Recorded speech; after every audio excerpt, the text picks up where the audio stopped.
water. So this is part of our 40th anniversary year of events, and Amanda is here to do a talk on her career as a curator, and I will sit, leave it to you. Okay, thanks. I just wanted to thank Tony and all the staff here for hosting me. It was a very last minute arrangement, so I'm very appreciative. And it's nice to have a decent sized crowd despite the last minute nature of my talk. So I'm just here to share about an hour's worth of a discussion with you all, but based on my curatorial practice, which for the last 5 or 6 years has been based on critical disability themes. So I'll start with the most recent project, which actually just opened last week in San Diego, which is where I'm based. I'm a PhD candidate there, and I'm working on my dissertation on the intersection of disability, space, choreography, and contemporary art. And I'm in my 4th year, and I'm currently working on my dissertation, and I'm here in London because I'm actually doing dissertation research. You might be familiar with an exhibition at the Chisenhall Gallery at the moment by Park MacArthur. So I'm focusing on Park MacArthur as one of the chapters of my dissertation. And if you haven't seen the show, you must get out there by this weekend because it closes, I believe, this weekend. So just as a quick background before talking about my most recent show, these are the topics. I don't know if I'll be able to get through everything in the hour, but just to talk to you about what I mean by curatorial activism. And then these are the most recent shows that I've curated over the last few years. Sweet Gongs Vibrating, Flesh of the World, Loud Silence, Marking Blind, and Art of the Lived Experiment. I did want to ask, does anyone want audio description in the room or verbal imaging? I'm happy to do that. Okay. So this is an image of me in Sweet Gongs Vibrating, which is the most recent show that I just finished developing for the San Diego Art Institute. But what do I mean by curatorial activism? This is a good image to start. It's by Dan Krzyzewski, and I like to encourage audience participation. If someone could just tell me what they can see going on in this image.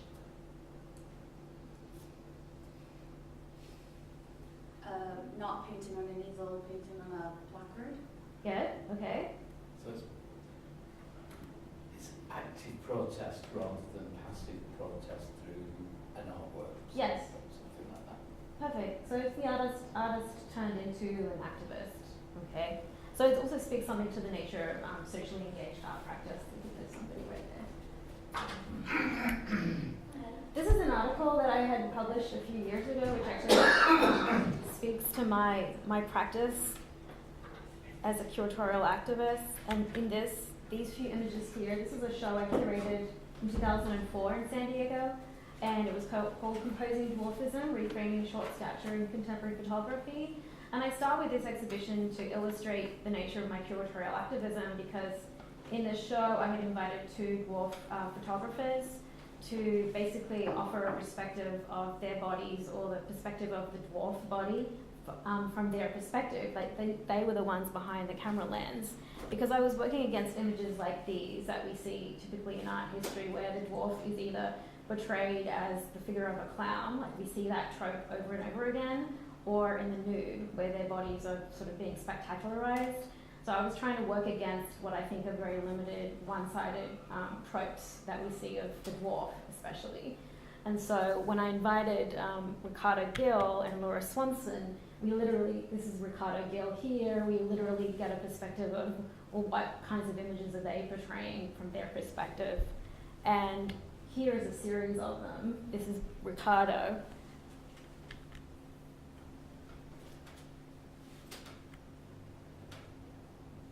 And if someone could tell me what they think they can see going on here, these images.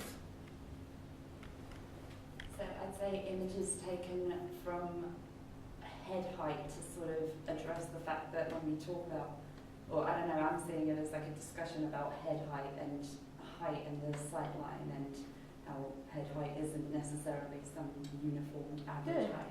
Yeah, okay, so Ricardo is 4 foot, actually I think he's 3'9", and his perspective is where the average height body is normally cut off at the head. Okay, so you'll see that the torsos of the average height body, or the leggy, as we like to call them in the dwarf community, And so, this is already offering a different perspective. Like this one is an interesting one in the way that his body and his height is engaging with children, and the way that the children are looking down on Ricardo. Okay, so that's just already sort of giving you an example of my activism, where I'm already just offering exhibitions that give you this counterpoint, this counter viewpoint.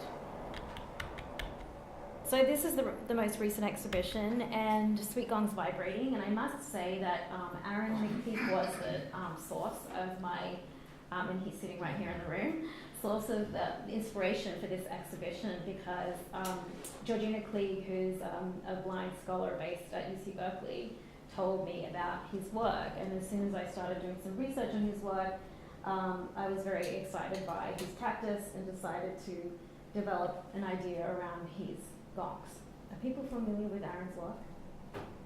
Aaron won't say this, but he won an Adam Reynolds Memorial Bursary 2 years ago? 3 years ago? Possibly. Who cares? Some time ago. In the history of Shape's Adam Reynolds Memorial Bursary. Yes. He's one of the 7 bursarists. So Shape's definitely aware of him. Yes. Okay. Let me show you then this image. So here is an example of, he actually gave me a series of 9 different gongs that were created from 2007 to 2010. And we have them suspended in the gallery, and people can come and gong them. We've hung them at various heights as well to allow for supervised child interaction. And then different people can play with them. And the show just opened on Saturday night in San Diego, and it was a huge hit, and people really enjoy interacting with this work. And he also gave us, here's another few great images from the opening actually. So the image on the left is actually my mother-in-law. I had to put one in of my mother-in-law. And then the image on the right is one of my friend's children who's interacting with the gongs as well. In the background, you can actually see 3 of Aaron's singing bowls. They're right in the far back. It's probably a little difficult to see them. And he's also given us a few related videos as well. So what I enjoy, and the concept about this show is it's all about the sensorium, and so expanding the visitors, moving beyond the oculocentric nature of visual art. And so almost every piece in the show is, you can experience it multimodally. So you can experience it through sound, through touch, through vision, certainly, and also through smell. There's one artist who's given us a piece based on fragrance, and I'll show you an image of that shortly. So it wasn't sort of as politicized as some of my previous shows, as you'll soon see, but this one is sort of trying to encourage the museum, like offering a template for how we might expand our ideas of the sensorium in a contemporary art exhibition. And this idea is not exactly new, of course, okay? But I think framing it within a certain disability discourse in this exhibition does put it into a different direction. And it's moving beyond kind of the science museum dynamic or the children's museum, where we're used to these ideas of being able to touch and engage with objects. So with contemporary art, we're not really used to that. And this exhibition is a good example of that, because at the opening on Saturday evening, in my labels, I encouraged people to touch objects.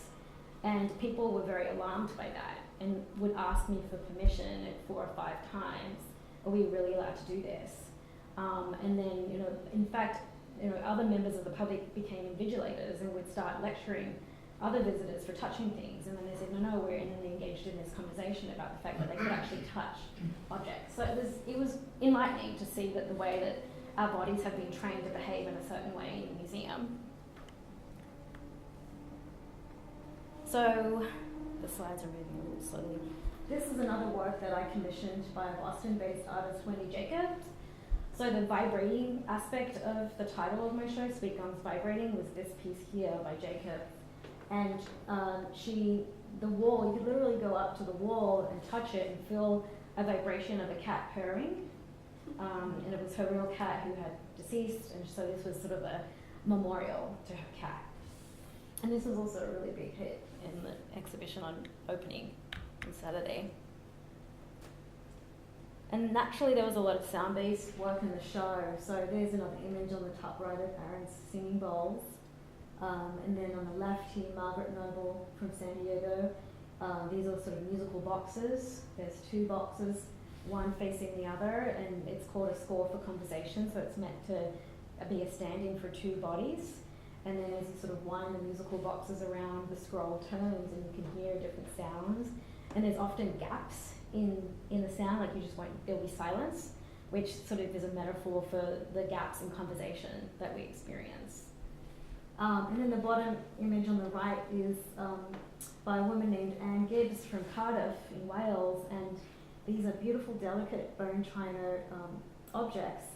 And she said typically she doesn't allow people to touch these. And I said, well, for my show, I'd really like for people to be able to touch them and experience them and the tactility of them. And she agreed to that.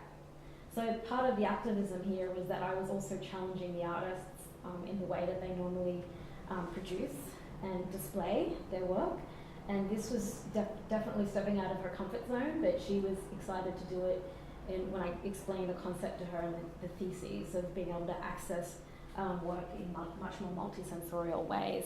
People loved it, people loved being able to touch, but I think that the reality of this show that I'm now starting to realize is that I think it was kind of a utopian ideal to think that people would actually come into the show and touch things and handle them very carefully. Sometimes if you don't give people permission to touch, then they want to behave badly and touch things and play up, so to speak.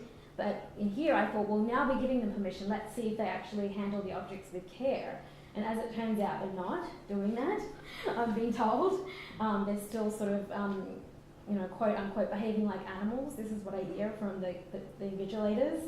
So it's sort of disappointing that this show's only just opened. So we'll have to see, I have to monitor this week by week to see how people end up sort of handling the objects, because I am really worried about, that's the downside, right? To think about, well, how do you handle damage to the works and thinking about repair and so on. This work, some of the works are a little bit more durable, I think. So this is by Christoph Majoni, who's a sound artist based in Toronto. And it's a series of 77 vinyl records on a flat surface.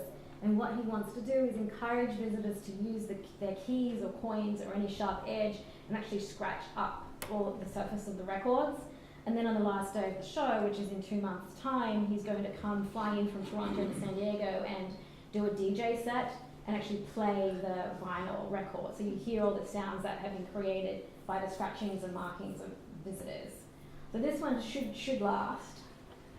And not to alarm you, Aaron, I probably shouldn't say this in front of Aaron, but your gongs may not make it. So I think they will, though. The image on the left here is by Brian Gutzen-Luxer and Anna Van Schluchten. So this is the fragrance piece that I was telling you about. It's called Let's Call It Grass. So these little green brochures here, you pull them out, it's a poem, an ode to memories associated with grass. And then on the back, you can sort of, there's like a little fragrance tester, and you dip it into the little green vial, and then you smell this beautiful fragrance, which has associations supposedly with grass. Okay, and these other images here. There's an image on the top right by a Turkish artist who's given me a series of gloves, which she's actually used as part of her art making process. And so there's a lot of work in the show that's just merely about process. It's not necessarily indicative of an end result. And so people can try on the gloves and these wheels. When you spin them, they make all these kinds of noises as well. This piece here is about synesthesia. So it's a round oval face of an opera singer, and she's singing an Italian aria, and when she hits various notes in her opera song, the color of her face changes depending on the note. So I imagine if someone's deaf or hearing impaired, you'll be able to get a sense of the changing notes or tones based on the color of the face. And in this piece here by Raphael de Groot, she's a Montreal-based artist. She, it's hard to see from here. I think I have a video maybe later on of this piece that I can show you, but It's a video projection on a wall where she's collected all the material that you see on this pedestal here is debris, detritus from the streets of Brazil in Florianopolis. She went to Florianopolis for a 3-month residency, and she decided to use this debris to create this giant head mask rather. And so that's what the video is, documentation of her putting on the mask. And she had a camera inside the mask so that you can see what the experience was like for her inside the mask. And then the debris, the point of putting that on the pedestal was that people could feel the materials that she herself was feeling when she put on the mask. So the debris actually wasn't part of the original installation. This was me asking her to give me that material, again, to increase the multimodality of the work. So I did that with a number of different artists. Actually, if there was a video where all we could rely on was vision or sound, I also wanted to incorporate a touch element into that, and the artists were very agreeable to that suggestion. Are there any questions? I feel like I'm flying through this material, but I have a lot to present. Does anyone have? Okay. Is there anything Yep. that, sorry, go ahead, Vivian. No, I was just going to say, so apart from the artist that they're kind of, it's already interpreted in a number of ways, like the audio and the colour. Yes. Or Yes. did you interpret the work like audio described, or Yes. is there a, did you kind of put that onto other works yourself? Yes. Yeah, some of them I did. So for instance, this one, we had an audio description for that one. And then all of the work on the labels, I asked all of the artists to give me descriptions of the sound. So the labels actually include like a lovely listing of the sound, and some artists became very poetic with that exercise. And Aaron, actually, I was saying to Aaron yesterday that he was, for his videos, he gave me the most beautiful poetry describing the sounds of the work. And some people in the gallery came through and saw all of that and said that they felt that was an artwork in itself, and I should somehow preserve that at the end of the exhibition. I could turn it into a book of some sort. And then, so any of the text in the show, any text based on the curator's essay, that's also audio text as well, which is available on an iPod in the front of the front desk of the gallery. And we're also putting all those files on the gallery website. So I tried to provide many layers of access as possible. This piece is by Cooper Baker. He's a San Diego artist, and he has been wanting to make this particular sculpture for 10 years, and he said this show finally gave him the opportunity to make it. And it's a sound-activated piece based, a light-activated piece based on sound. So anyone walking through the gallery, if you clap, yell, whistle, have a conversation with somebody, it will start to light up and flash through different sequences. And it's quite beautiful. Did you have a question? Oh yes, I'm sorry. No, Yes. although it was more intrigue than anything else about the animalistic behaviour. Oh yeah, from the, I just wondered if it was all exhibits, or like, so it was like, I can imagine the gongs, forgive me Aaron, but you know, people really whacking them sort of thing, or is it all of them then? it's all of them, because the venue itself is, oh you mean all of the shows that they ever have there, or do you mean? No, all of this particular exhibition. So all the exhibits in the exhibition, all the pieces. I think it's or just, it was limited to certain ones that are a bit more physical to. I'm not sure, because I haven't been there Interesting, to see. I think I'm going to have to go in and do some invigilation myself. But I do know that this is the behaviour, unfortunately, of their audience in general, because this is a museum, a gallery in San Diego that's in a very San Diego is a very tourist-driven city, and so they get a lot of tourists, and they say it's the tourists, the people who are unfamiliar with the contemporary art context, who don't behave. This is just what I hear from feedback through the staff. So I don't know the truth of that. I don't think it's fair necessarily to peg tourists as animals towards contemporary art, but this is just what they tell me. This work was created with, Aaron Scullman had decided to approach the Blind Community Center of San Diego, and he wanted to work with these artists to develop a collaborative project. And it's called Horton Plaza Serenade. So Horton Plaza is a mall in downtown San Diego, and there was a space, an empty shop front, that they decided to conduct these workshops. and they wanted these workshops to be about the sensorial experience of the mall. And so this was the work that they ended up creating, and these are the images from the workshops. So they did sort of rubbings on different surfaces of the mall, and they created a sound piece and sculptures. And these are just images from the process of being in this shop front. And then that was the end of the work there, the final result that we've already looked at. So this is the end of the Sweet Gongs Vibrating exhibition. I'm going to move on to the next one, unless anyone has questions about sort of the goals, the objectives of this particular show. It's a work in progress because it just opened. So I'm sure maybe my thoughts around this project will change in 2 months' time.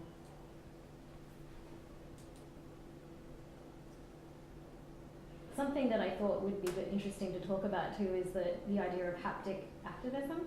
I don't know if anyone's come across that term. I was talking to Aaron about this as well yesterday. So it's a term that I just come across through an artist in Australia that's working with blind artists, and it's just about sort of like bringing in activism towards the value of the haptic in the gallery space. So I'd like to think that perhaps this project is contributing towards that goal.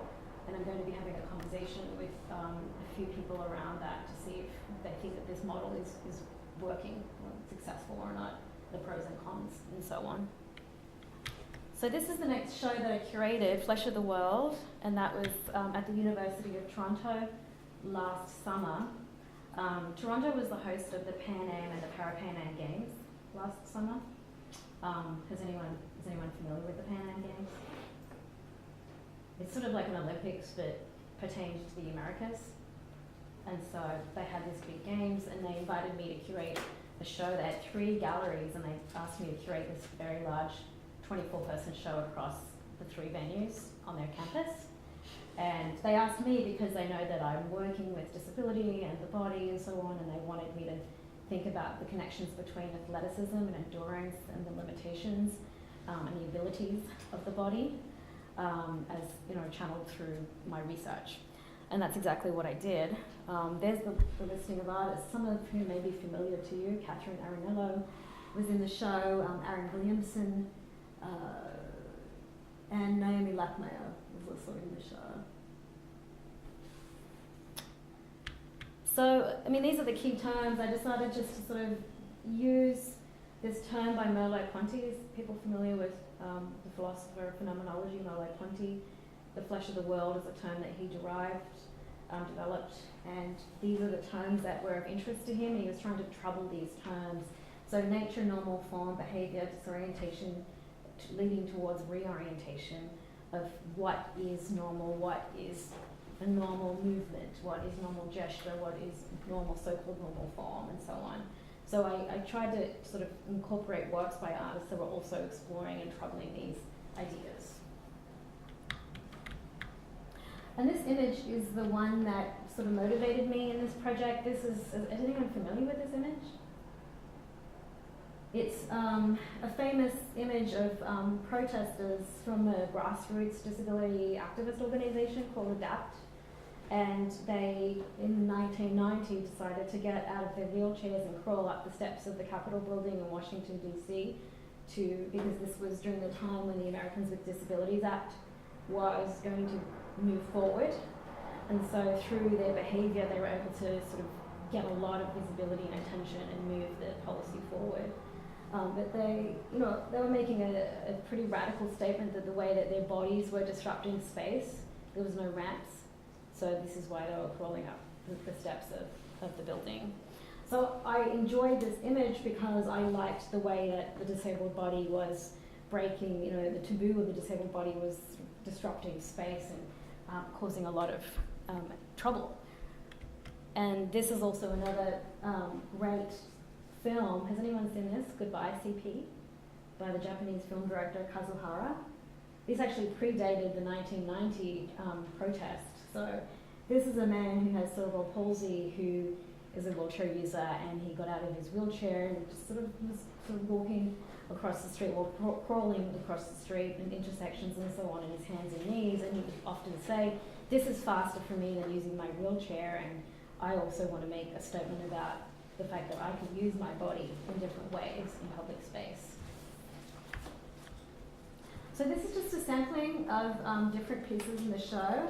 This was sort of a different strategy for me in terms of, I decided to invite both disabled and non-disabled artists into the project, and non-disabled artists who are quite well known in the art world, who have never actually been associated within a disability context before. Because I was trying to sort of, I think sometimes disability arts exhibitions get sort of framed in very particular narrow ways. And so I was trying to sort of trouble the idea of what do we even think of as a disability anyway in an artwork, okay? And so there are artists such as this image in the middle here is by Anne Hamilton, who's an American photographer and artist. She's works with all kinds of media. But this is an image that is from her body object series, where her body was engaging with various objects. So here she has sort of a broom for her head. And so she was sort of mixing her relationship with objects. For me, was really exciting and reminding me of how the disabled body might engage with objects in various ways, such as a white cane or a wheelchair and so on.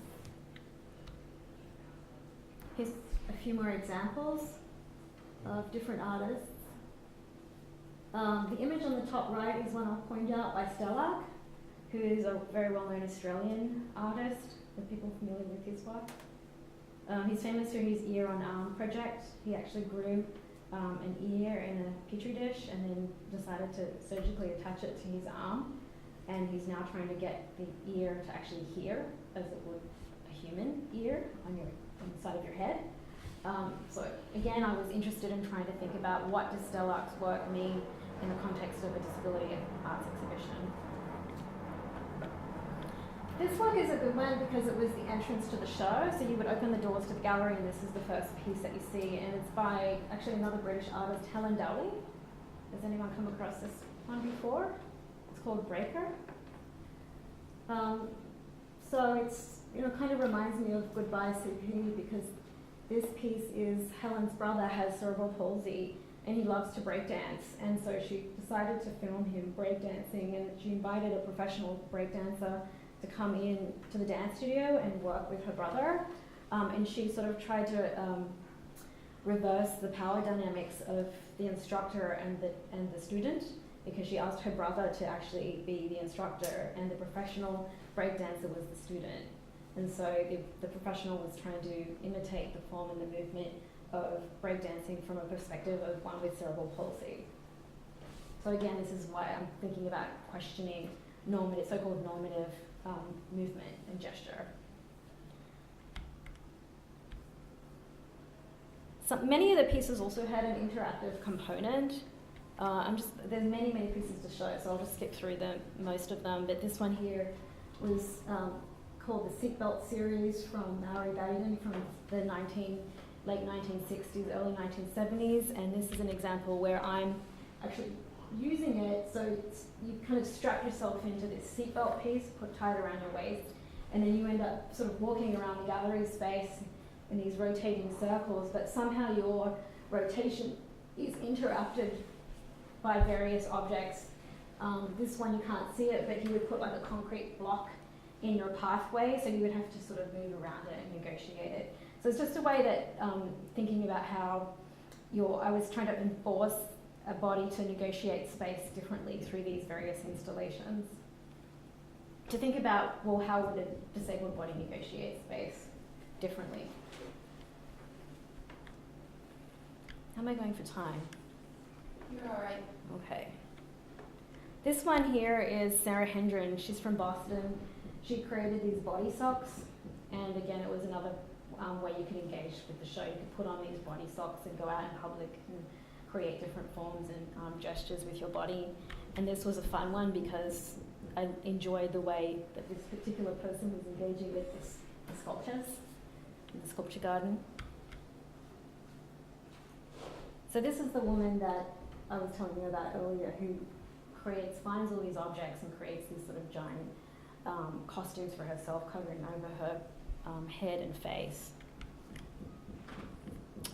And I used Wendy Jacob again. I tend to sort of invite the same artists because I enjoy their work so much, and I think that their work has relevance for a lot of the different thematics that I develop for my shows. And so here, because it was in the context of Pan Am Games, Wendy was the only person, one of the few people who actually responded to the aesthetics theme. And she developed this kind of mock basketball court in the middle of the gallery. And during the opening reception, we had players from I think it was from the National Toronto Paralympic basketball team, and they came in and they bounced the ball around at the opening, and all of the sounds that they were making were recorded. And then you can see this platform basketball stage in the background with two people sitting on that stage, and they could actually feel the vibrations of the ball and the wheels on the ground through that platform. So all of those sounds were fed through subwoofers and so on through that platform space. This is an artist that some of you also know well, Carmen Papalia. He developed this brand new video for my show. Has anyone seen this? Because if you haven't, then I'd like to just run a few minutes of it for you. Okay. It says just Bullhorn, but actually he renamed it. It's called White Cane Amplified. Just like try to run and walk around and like, where's the... No, it's not. Okay. Oh, it's not working. No, like I'll try to figure that out with this, you know? Is it working then? No. Hello? No, my phone.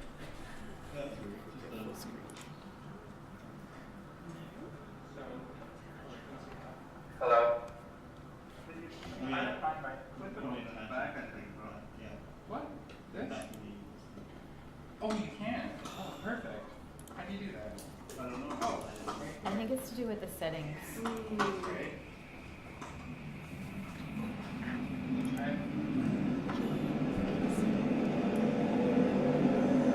Oh, there you go. Yeah, you should keep it off. Huh?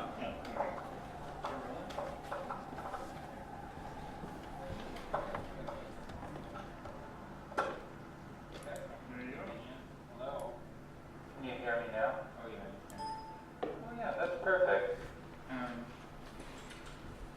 No. Well, maybe. Okay. Yeah, that's perfect. Okay, that's perfect. Now I can do. Okay.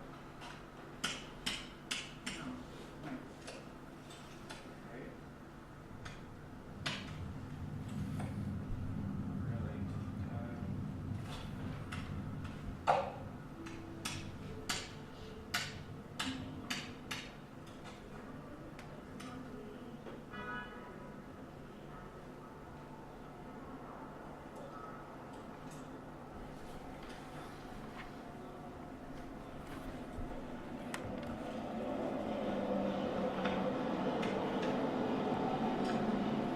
I'm just And so I'm gonna draw my cane.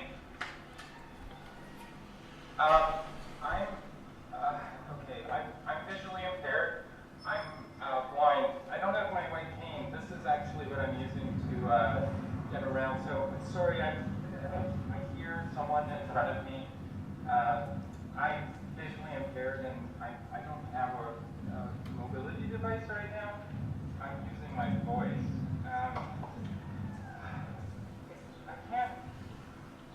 I can sort of tell where I'm going, just like,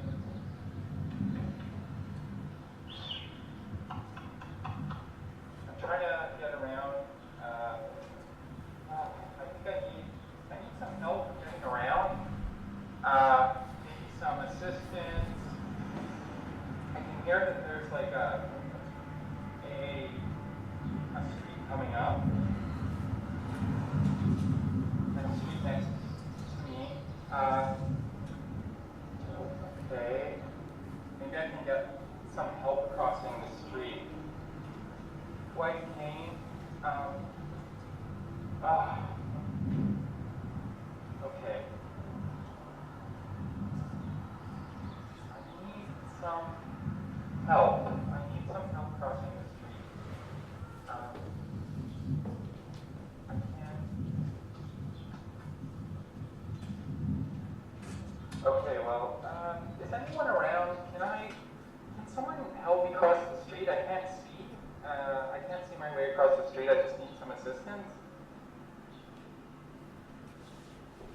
someone, I'm not sure where to go. There's cars just crossing here. I wonder, can anyone help me cross the street? Nobody's around me. I don't know. It seems like, well. Can anyone help me cross the street? I'm trying to cross the street. There's so much traffic. If there's someone across the street, maybe they can just, if someone could maybe meet me right here and take me across the street. I can't see. I'm visually impaired. I need some help crossing the street. This isn't a joke. Oh, this is stressful. I need someone to help me cross the street. Can someone help me cross the street, please? I'm just gonna keep saying this until someone helps me. I don't know if there's anyone around, but I'm looking for someone to help me cross the street. I'm looking for assistance. Yes, can you help me cross the street, please? Yeah, I can maybe help you. Sorry, I have to speak through this. Cool. Can I hold your arm? Hey, sorry, I'm visually impaired. Can you get me across that? Can I get to that corner? Okay, then. Okay. I think, yeah, it's safe to go now. Cool, thanks. Oh.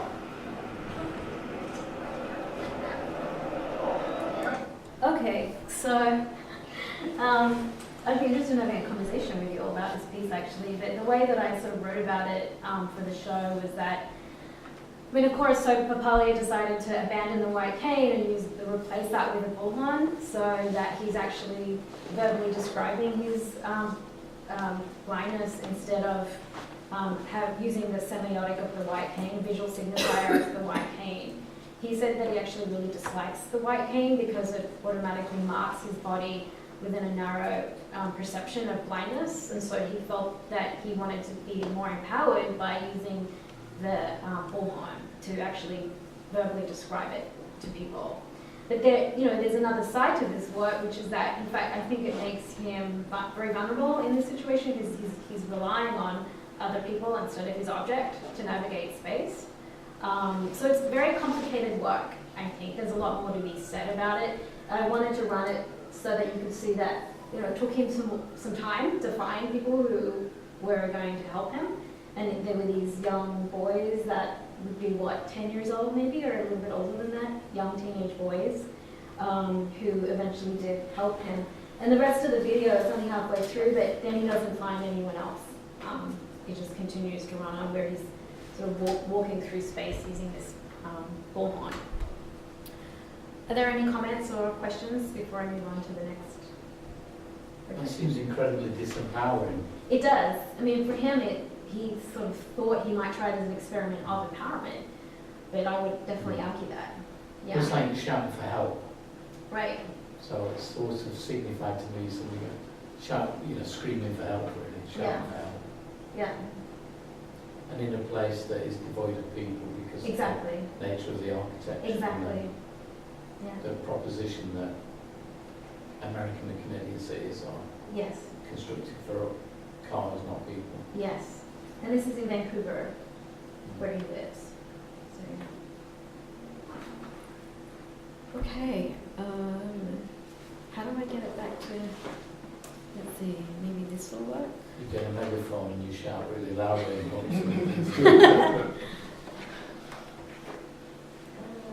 Do I just move this over?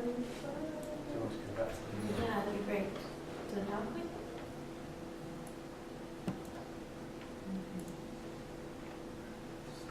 From current slide. Okay. I think I'll just move on to a couple of the other shows that I've curated. Oh, this was the website for the show, which is still live if anyone wants to go. It's called fleshoftheworld.ca. And so, of course, it was designed so that all of the settings could be adjusted, text size and so on, color, textile, landscape. So that's just a slide shot showing you that. works also, some of the artists are more sophisticated in that, you know, with Sweet Gom's vibrating, I had to sort of talk to artists about expanding their work so that it could be touched and so on. But some of the other artists are more sophisticated in that they're already thinking about access conceptually in their work. So this is an example. Darren Martin identifies as hearing impaired. He has a hearing aid. He's from San Francisco. And he's interested in embedding into his videos this concept of audio description. So he actually uses audio description as a methodology for his work. In this video, he's asked these two twin brothers to audio describe the image that you see on the right, and their audio descriptions are, you hear them and you see them captioned across the bottom of the screen. And I think what's interesting about it is that they're twin brothers, but they're disrupting this kind of stereotype that twins think the same, right? And so that their audio descriptions are completely different. It's really quite a beautiful piece. So this is a show called Loud Silence. I did this one at 2 different spaces in California, one in Los Angeles at Cal State University, and then it moved on to my university, the University of California, San Diego. And there are 4 artists in the show, one who is profoundly deaf, 2 who identify as hearing impaired, and 1 who is non-deaf. So what's interesting to talk about with this show is the politics of my curating this, because the hearing impaired and deaf artists were wondering why I would invite a hearing artist to be a part of the show, and there was a bit of conflict with that. And so I just said to them that I didn't want to reproduce the binaries already between deaf and hearing cultures, and that I thought that a hearing artist would benefit from being contextualized within an exhibition about sound from a deaf and hearing perspective. So that's what I was trying to do here. What else was interesting with this is that this particular artist, the hearing artist, who I'm not sure if any of you have heard of this person, Sherry Boyle, Canadian artist. Actually, this work was shown, and I think I saw Tony there this year at the Venice Biennale in 2013, and her work was represented by the Canadian Pavilion as part of the Biennale. And this was one aspect of the work where she sort of filmed this American Sign Language interpreter, and this woman is sort of dressed up dramatically in a black gown, and it's in black and white, and her face is painted white.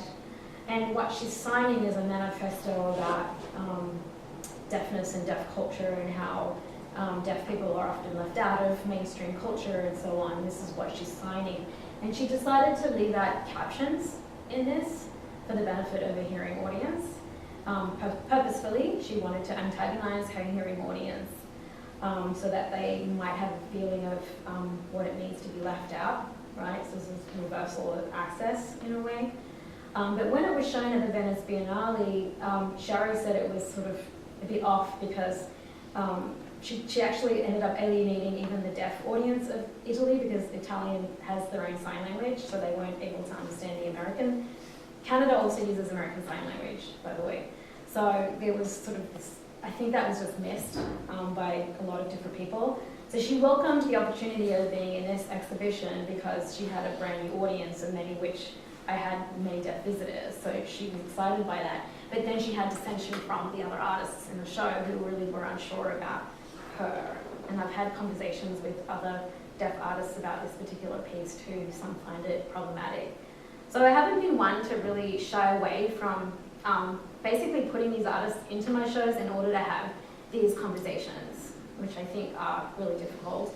And I've had other artists in the show, such as, are people familiar with Ada Ziemiawski, who's a Polish artist who's made very problematic work, I think, in the past, working with disabled bodies, amputees, blind people, and also actually deaf people. And so people have had a real problem with the way that he's contextualized these various communities.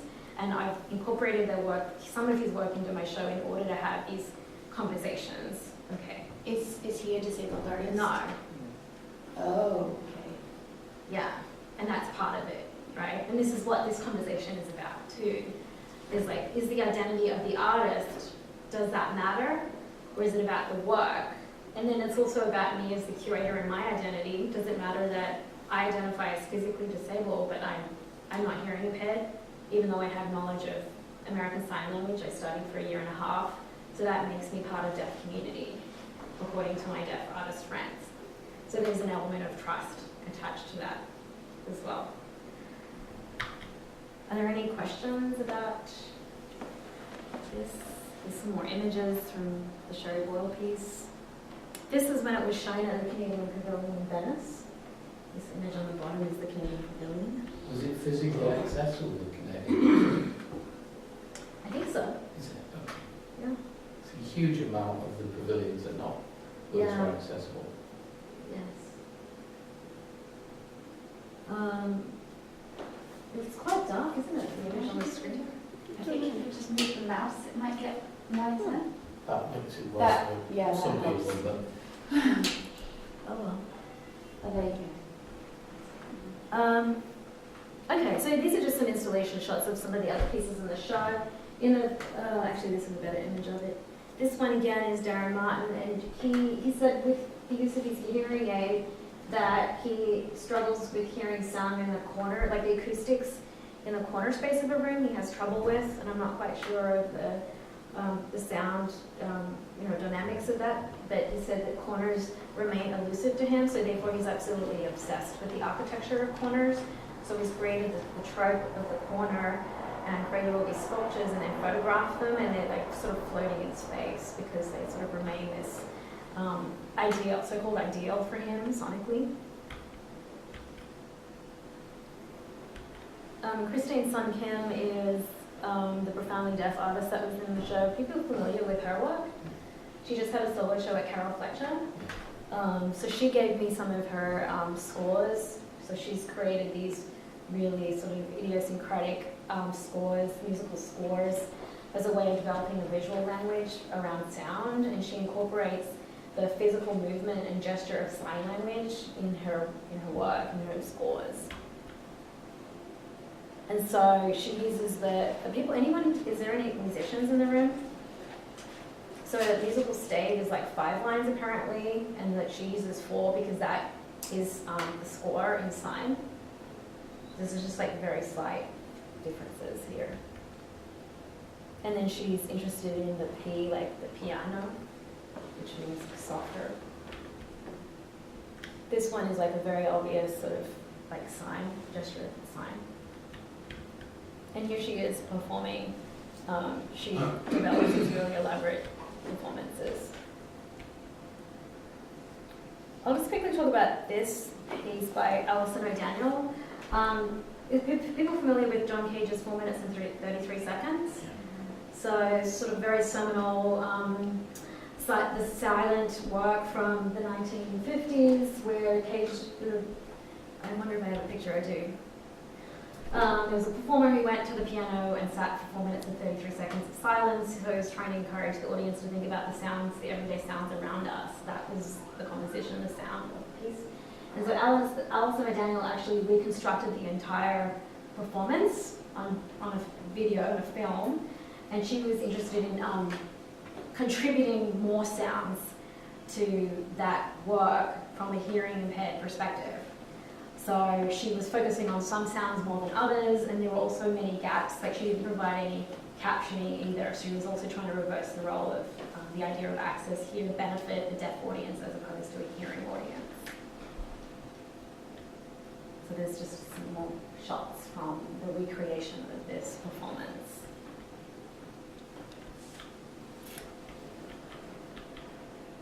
Okay, I think I'll just talk about a few of the access components.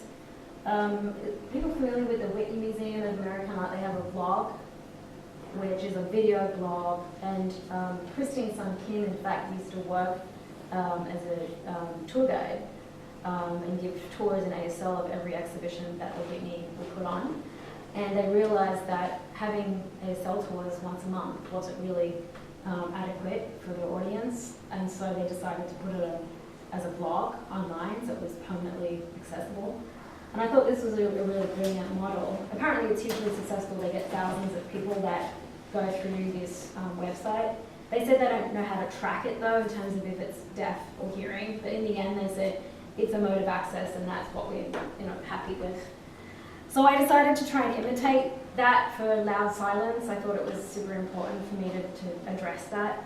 And so, but the gallery had no money, which is the story that we often hear. And so I just decided to hire an ASL interpreter myself, and I brought one in with me to the gallery, and I had my husband actually record on his iPhone, me and the interpreter going around the space as I gave a tour, and he edited it for me at home on the computer, and we just put it up on an iPad and left it at the front desk. So that's sort of just an example of what can be done with limited resources, I suppose. I've got a picture of that. This is the video, which may run.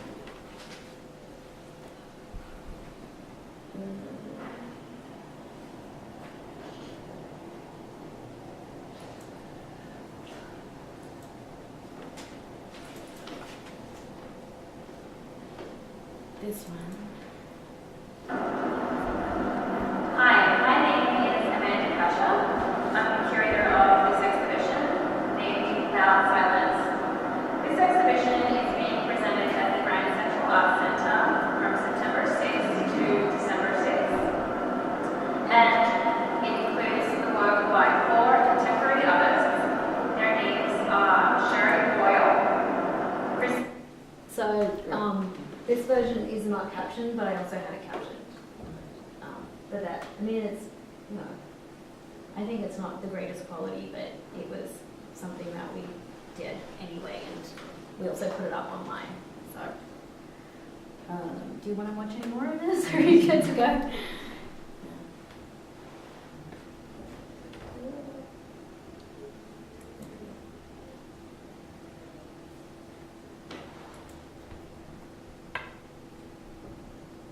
I might just talk about one more project. I have a few more, but I'll just...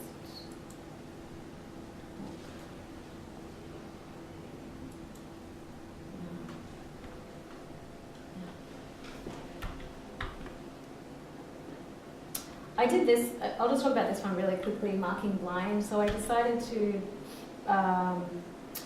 the Arts and Disability Ireland in Dublin invited me to curate an online exhibition, a virtual exhibition. And so I wanted to think about artists who don't identify as blind, but who are interested in the blind experience in that they temporarily blind themselves, and then juxtapose that with artists who do identify as blind and that experience of art making from their perspective. And it was sort of this attempt at just thinking about the different perspectives of these identities of these artists and the art making from these perspectives, but I don't know if it was necessarily successful, the politics behind that. I think it would have been better as like a dissertation chapter rather than an exhibition. But what really came out of it, I think, was that some of the pieces that were made by Carmen especially, and I mean, some of you might be already familiar with this work. So Carmen decided to ask his friends to pick a famous, like a canonical work of art in art history and describe it on a piece of paper, audio describe it, and then write it out on a piece of paper. And then he gave these audio descriptions to another friend and then he asked that friend, can you make a drawing of the artwork that you can read on a piece of paper? So that's actually what you see on the right is a reconstruction of the image based on an audio description, and then those recreations of the images were then audio described back to Carmen by his wife. So this is sort of this layer of translation of an image as part of that process. And these are other examples.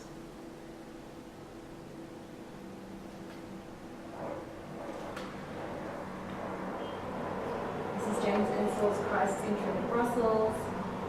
We have Jericho's The Wrath of Medusa. Botticelli's Birth of Venus. That's pretty good. I think they're pretty good. Yeah. Picasso's Gold Before a Mirror. Monet, Morning on the Sand and Rain. That one's pretty fun. And then Van Gogh, The Night Cafe. And then we had these great audio descriptions that were professionally provided through a contact from ADI, which was great. We loved it. And I think Carmen and I were especially enamored because of the accent, especially hearing, and we run this within the US and Canada. It's, everyone always enjoys the nuances with the accent as well. And actually just certain words that the British use that are very different to expressions that we could use. And then we had the audio describer actually type out the descriptions, so they were available in text format as well. And then people might be familiar with this Art of the Lived Experiment, which was the project that Aaron Williamson curated for Blue Coat. Was it last year or the year before? End of 2014. And then I was invited to try and bring it to the United States, and we did. We brought it to a Dis Art Festival, which is the inaugural festival held in Grand Rapids in Michigan. Are people familiar with this? Some of you. So then we had the exhibition shipped over to Grand Rapids, and I added on some 6 or 7 artists I co-curated on to Aaron's original roster. Tony was actually part of that project. And so that's the catalogue. So these are the artists that I sort of blobbed onto Aaron's lineup with his permission. Jeremy Burleson is an artist from Oakland. He was the only intellectually disabled artist in the show. And, you know, I often tell people in my presentations that I'm still grappling with thinking about how to include intellectually disabled artists in my projects. And this is like, sort of comes across as a bit tokenistic in a way because it's just one. But I'm still sort of thinking about how to venture into that territory and how to adequately represent the artist's voice.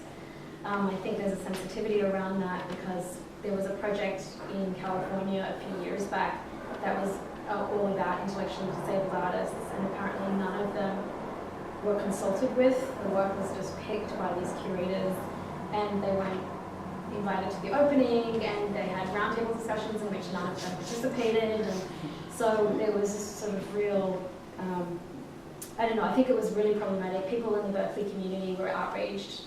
And so I've been thinking a lot about that. And with this show, when I invited Jeremy, we invited him to fly in, but they said that he was not allergic. What is it when you have anxiety, I suppose? He had an anxiety disorder with being on an aeroplane and with being on a sidewalk. So he wasn't able to go out and be a part of this. So what I decided to do was, this is the art center in Richmond where he actually creates his work. So I decided to go and just spend time with him, and we recorded it, and then we had the recording of me spending time with him in a gallery on a screen. But I feel like that somehow, it just seems like a strange substitute, and I didn't really know how else to do it. So that's still a work in progress, and if anyone has ideas or suggestions, then please let me know. And this is the video of my time with Jeremy. That was like a 10-minute piece. And so we had Raphael again performing, and we had Wendy Jacob again with the vibrations. So what she did was she used this giant rubber ball, and we invited local musicians to come in, and the vibrations from the music were fed through the ball and the wall, and people could again feel that experience. So similar concepts.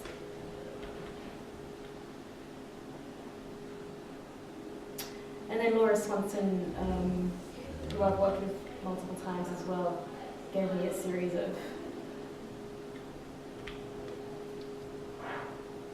this is not the work she gave me for the show, but this is a sort of an example of what she does.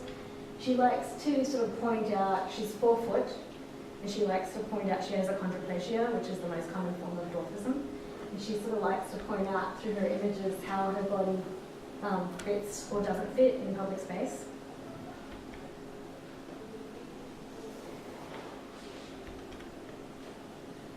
And she likes to hide herself because she said she gets really tired of people staring at her all the time.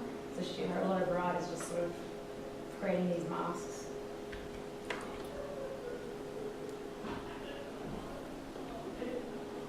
So for Art of the Lived Experiment, she gave me these mannequin. So that's her sort of, and she uses these very elaborate sort of everyday uniforms, costumes, and so on that covers her entire body, again as a way of hiding and deflecting the gaze.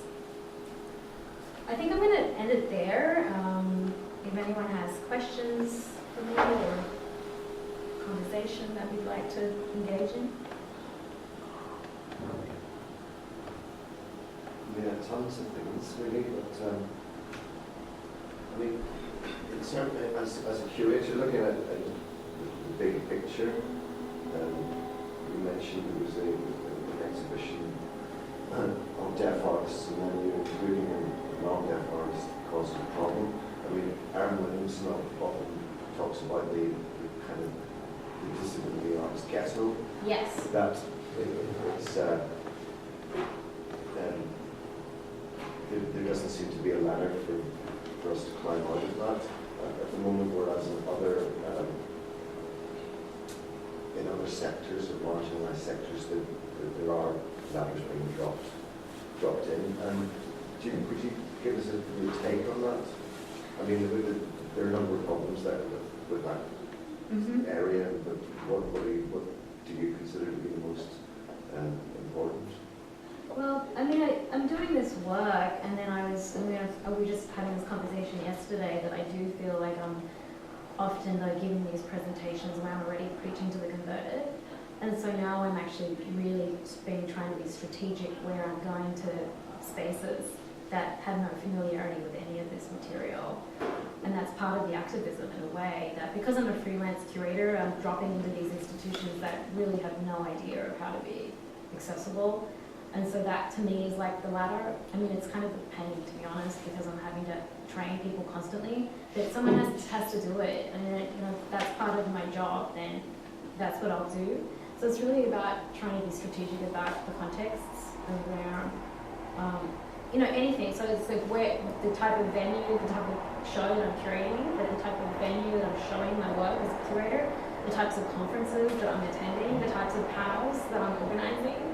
And just now I've started to actually invite scholars and other curators on panels that I'm organizing that are from different marginal identity categories, because they are my allies. So artists who are interested in critical race, and artists who are interested in representations of queerness, or thinking about feminism. Like, I'm starting to personally just having those conversations with these identity categories, because it is, about intersectionality. I think that's going to help me I don't know if that's the ladder, but that's the way that I'm trying to contextualize my work in order to get a broader audience. I think it's important. I mean, hopefully I understood your question, Aaron, but I'm using that as a way of trying to reach a broader audience. How do you find those sort of self-declared identity tropes or paradigms that, for example, the deaf artists didn't want a non-deaf artist in it? How do you respond to that, or what are your thoughts?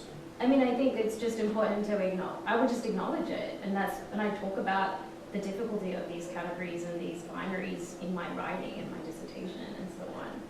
But I'm also wanting to create people also disagree with what I'm doing and think that I shouldn't just be doing these disability-themed exhibitions at all. I mean, I've invited a number of artists to be part of my show that just completely disagree with the framing that I'm setting up. They think that they shouldn't exist. Like, why do that when they think there's just reinforcing these identity categories. So it's sort of like I'm working against trying to point attention and importance to this category, while also trying to disrupt binary divisions. So it seems like I'm almost working against myself half the time. But as long as I'm talking about the complexity of those issues, then I'm sort of comfortable with exploring it. And in terms of the audience or non-disabled critical response, do you still think, or did you ever think that the kind of the feat of production is the amazing what they can do? Is that still a Yes. difficulty, or is that where the focus seems to fall? I think so. I mean, when I first curated, I hadn't presented it because it was in 2012. The first show that I curated on, one of the first shows I curated on critical disability was called What Can a Body Do? ? And I remember somebody had come in and they decided to write a review on the show. And they said, well, this is really about what a body cannot do. And I was really upset with, no, this is like trying to open up conversations about ability and so on. And then this person came on and just flipped that and said, oh, like poor disabled people, this is really sort of about limitations. And then I just realized, well, you know, these are still these deeply entrenched attitudes that are really hard to work against, and I don't always have control over them, except for how I thematically, but then I went through a stage of saying to myself, well, I'm not even going to use the word disability at all. Like, let me just avoid the language and try something else. So each show, in fact, is an experiment for me in audience reaction, right? To see what can I do next that is going to somehow change, like at least like my practice is evolving, but also change reactions from visitors. So Flesh of the World was where I tried to bring in really high-profile artists like Anne Hamilton or Stella and recontextualize them within this disability framework. That seemed to be extremely successful. I mean, people came, we didn't use the D word, and we still had reviews where people just automatically like started writing about disability and pegged that onto the show. They just saw that right away, even though I didn't feed them with any of that information. Hello, do you want to come in? Someone's there. And then the last show that just opened last week, Aaron, with your work, Sweet Gongs Vibrating, that's all about the sensorium. Okay, so again, I'm like trying to move it into a different direction to think about a framework for accessibility where different audiences can come in and just touch and feel things without me having to develop any kind of specific identity politics. I don't know if that's making sense to people. It's really just an experiment in seeing how people respond to these ideas. My next project, which won't take place for a while, 3 years perhaps, but it's all going to be about choreography of the body and different types of choreography and dance and movement from different perspectives. If anyone has suggestions for me on my next experiment, please let me know. I had a sort of question, which is I read a really fantastic piece recently by a writer called Joanna Hedver. I don't know if you've read it, but I really recommend it to everyone. It's called Sick Woman Theory. Sorry, what was the title? Sick Woman Theory. And her name's Johanna with an H, Hedver, Hedva. And in it she goes on, she identifies, I think she described herself as mildly physically disabled, but she also has quite strong mental health issues, which leave her, she's sort of, I think she was saying that she's sort of, it makes her feel incapable from the point of view of an activist, a creative activist, in that so much activism is based on what you do with your body. And I was reminded of it when you showed me the pictures of the people who were crawling up the steps to the Capitol building.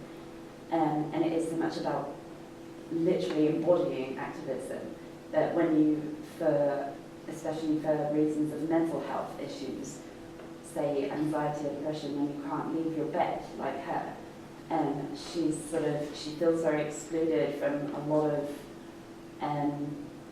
movements, a lot of revolutionary movements around creative activism. And I was wondering if this is something that you'd explored in your, like, thematically as a curator, or if you were interested in exploring that, or if it was up until this point a sort of focus on physical disability and the barriers that come with physical disability.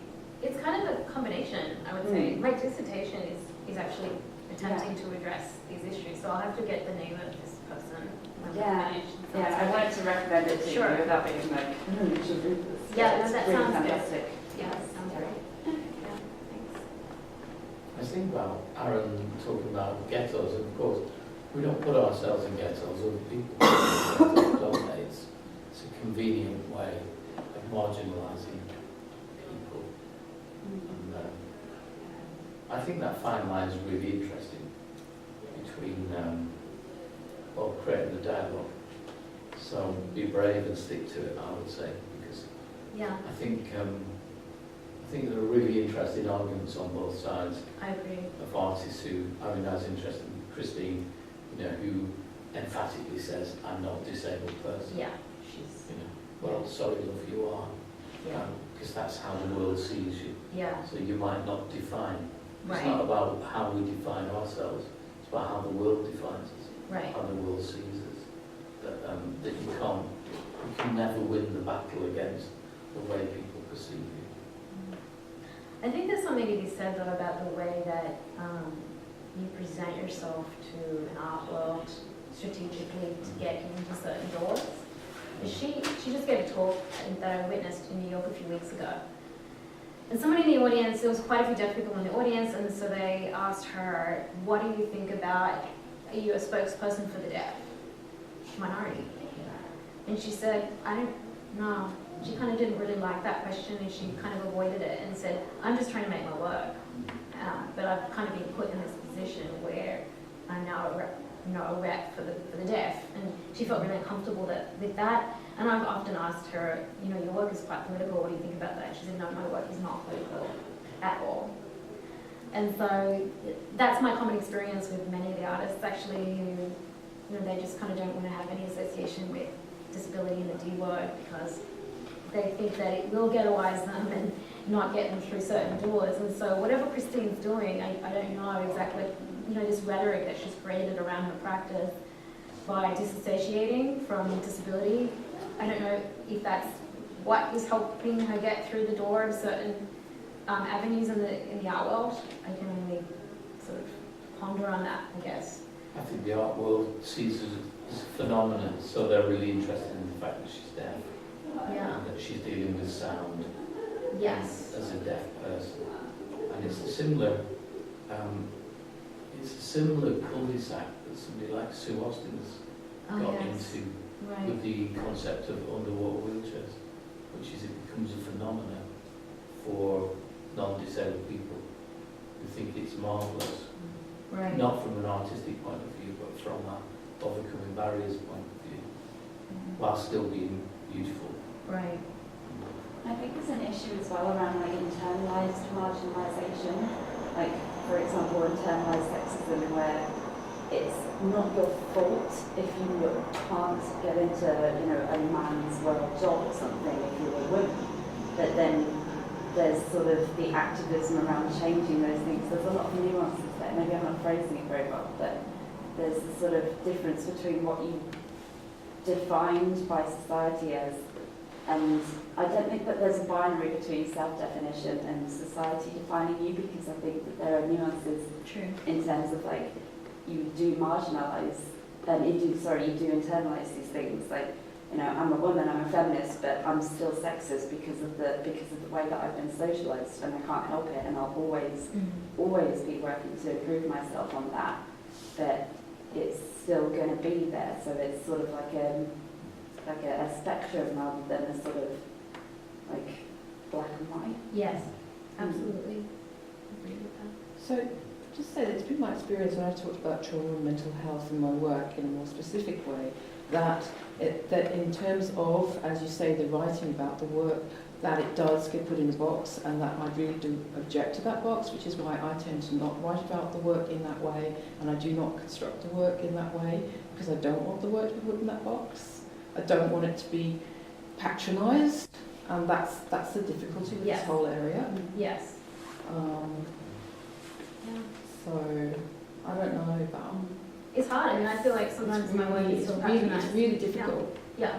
You know, because, I mean, obviously I think what you're doing is really interesting, Amanda, but I think, you know, then it's kind of like, as you said, you had your own kind of sort of torture or misgivings around the last work that you showed with the intellectually disabled artist, where the way you were transmitting that work and that conversation you had with him, and how that was transmitted, that you had that you weren't sure that possibly came across as patronising. Exactly.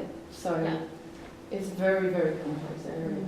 And then now into like just real day, my reality is I'm trying to find a job right now. I'm trying to find work as a full-time academic or as a curator, going back into my curating life again.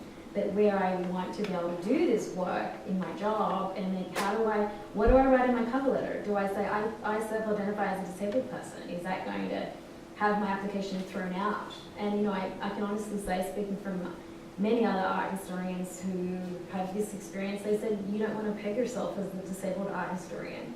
I've literally heard this from like 4 or 5 different people in the industry, and I'm just outraged because I do want to call myself that. This is sort of what I'm specializing in, but the reality is that people think that that's not going to work for me. So that's what I'm dealing with. So I guess I'll get back to you and let you know if I get a job anytime soon. But that's part of the impression of disabled people, isn't it? People go, hey, you can pass. You know, if you can pass, then pass. We curated an exhibition of learning disabled artists. We called it Uninterpreted. We did, yeah. For the very reason that we had that discussion. That's brilliant. We said, let's just put the work up.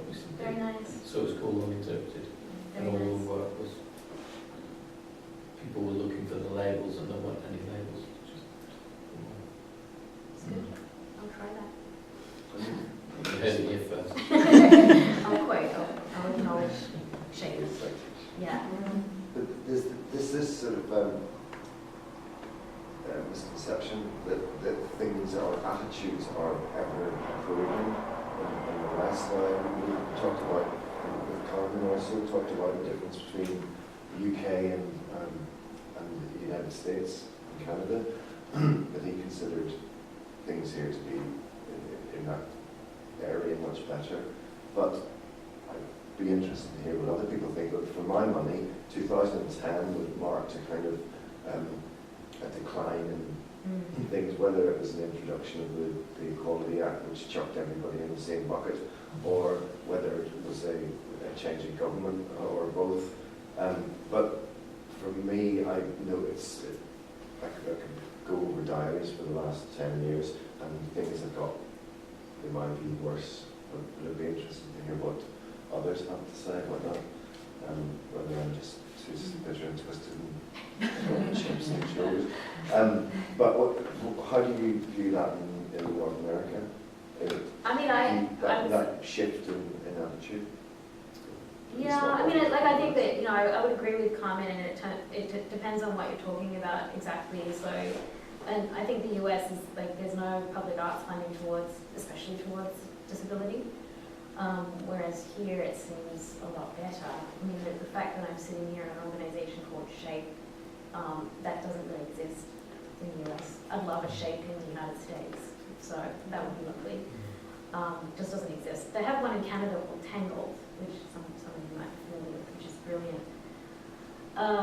Disability studies, however, in the academy is really vibrant in the United States. I don't know what I'm told that disability studies here in the UK isn't as strong in the academy. I'm not so sure. There's a course at Leeds University, I believe, a disability studies course there. But, I was looking into them yesterday actually, but I couldn't find any more sort of, again, university courses. It's driven by individuals. Yes. So Colin Barnes set up the disability studies at Leeds. He's retired, either retired now or in the process of retiring. And it's interesting what will happen when individuals who drive things don't drive things anymore. Right. Paddy Ladd, who's a deaf activist and academic at Bristol, I'm sure that course is gone now.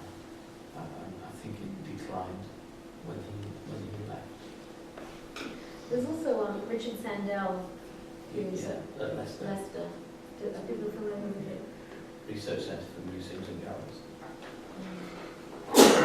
But you studied was it Goldsmiths? I studied at Goldsmiths in 2001. Yeah, because I remember. Masters in curatorial studies. Yeah. But back then, I was only 21. I didn't... You hadn't found the area. I hadn't found the area yet. Yeah. So actually, for the first 10 years of my curatorial career, I was just curating. I was always interested in social justice, but I'd never thought about disability. But that's why I turned to disability, because I thought, hang on, where are all the disability arts exhibitions? Good ones that were really exploring the idea of complexity of the representation of disability, and I just didn't see any. So I thought, well, I'd like to do some work in that area. Sorry, Aaron, going back to your question, was that answering it? Vaguely? Yeah, it's, it was kind of a prompt to hear if there was anything. It's a tough one, isn't it? Because in a lot of ways, progress around access has taken place. So, you know, it's slightly easier to get on a bus or a train, slightly more, well, there's a lot more physical access into places. But attitudinal attitudes haven't massively shifted. And I still think there's loads of resentment from people who have to spend, you know, tight budgets on providing things like interpreters or information in large print or, you know, the wider and slightly more subtle aspects of access. I think that's getting harder. I think you're right, the Equality Act's been a massive disservice because the D word gets hidden and disappears, and actually, you know, all those 9 protective characteristics are fighting for recognition amongst that. Particularly, I mean, the ones that I object to, the ones that you can choose, as being set against those that you can't, which is to say, making race and religion comparable, I don't think is it's apples and oranges. Yeah. One thing is interesting.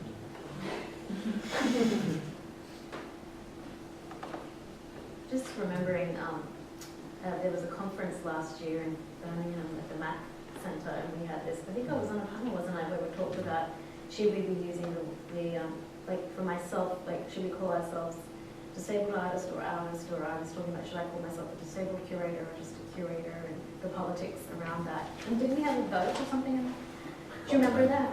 I vaguely remember it.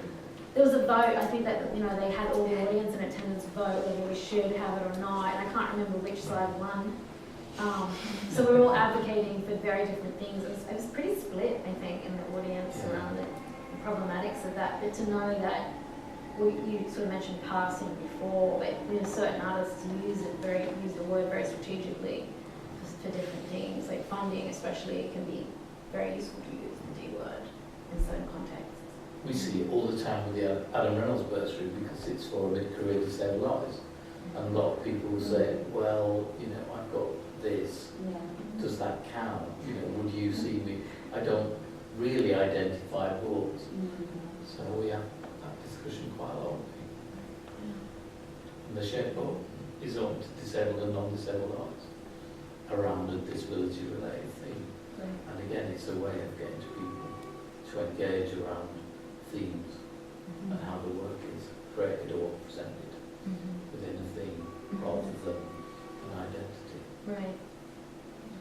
And again, from a curatorial point of view, it's very interesting because almost, I don't know whether Ben would want to have a view on this, but I think we can almost always figure out who are the disabled artists and who are the non-disabled artists representing something around disability in the work.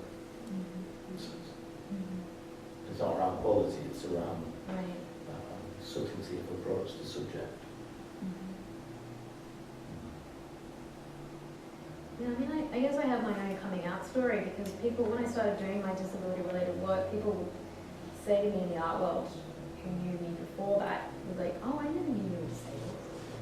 And so I would sort of then start to talk about my story. I have a rare form of autism, so then I would sort of start to talk about this with people. So I guess I've passed, apparently, and then now all of a sudden, because I'm doing this work, that my whole sort of identity has really changed in the eyes of a lot of people, my colleagues. It's just very, very interesting. And you know, like I said, I'm dealing with my own sort of grappling with the decision around the D word now, around, you know, the realities of employment and trying to find employment. And I don't really want to sort of honestly, I'd rather just keep doing what I'm doing without having to explain myself or defend it. Yeah. Don't apply for a job in the UK. It's absolutely awful working in universities here. Please don't do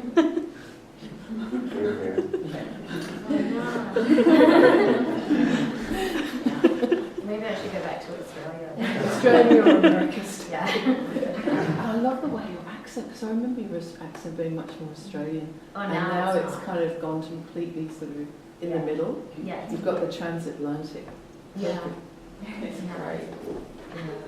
Yeah, I just wanted to comment on your, sorry, I'm hearing late, so I'm taking the go on next. Oh, sweet gums vibrating. How it made me think of the relaxed performances that are quite new now. That's an improvement in access that's happened in the UK. Has that reached? I don't even know what that So a is. relaxed performance is for theatre shows where they specifically calculate a relaxed performance, and if you have a learning disability or you make most of the tics, or Yes. you'd be shushed normally in Oh. an Yes. audience. Yes. You have something, you might just get up and down Right. more often or whatever. That's all allowed, it's all accepted, and the audience are kind of briefed to accept it and not challenge it. That's Okay. called a relaxed performance. Nice. So there was just some links with the Yes. going exhibition. Great. I'll explore that further. That's great. The sweet, by the way, was like, you know, the sensation of taste, and so there was a video in the show, which you didn't, I should show an image of it, but it's a video of a woman eating a strawberry flavored ice cream. But it's not ideal because it's just a visual of it. It's just, whereas I would have wanted, I should have invited somebody who could provide me with some food that people could actually eat when they came into the space. And there are artists that are doing that kind of work. But I just didn't get it to that. But that would have been a nice scenario as well. I really like that. I think that sweet itself is, like, I presume that it was included because it's quite a synesthetic word in itself. Like, you think, you say the word sweet and you can taste sweetness sort of thing sometimes. Good. Yeah. I really like that. Great.